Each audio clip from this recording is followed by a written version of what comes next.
విరగట్టి ఊళ్ళోకి వచ్చనమ్మా చాలారి పూలు పెట్టి జాతరులు తెచ్చనమ్మా తంగేడు పూలు పెట్టి రంగాణ దూకేనమ్మా ముక్కు ముక్కెర పెట్టి ముల్లోకాల నెలనమ్మా ముందార చూడంగా మున్నూరు కన్నులమ్మా ఎనకాల చూడంగా ఏనూరు కన్నులమ్మా సాధు సిద్ధులంతా సాగిల పట్టరమ్మా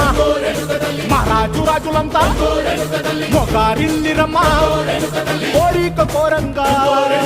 రంగులు పూసినాము ఆశలు తీరంగా ఏసాలు వేసినాము నీకన్నా పెద్ద దిక్కులో కాన ఎక్కడుంది నైవేద్యం పెట్టంగా మా కాడ ఏమిటుంది మనలన్నీ అలకించి మరమీయవే తల్లి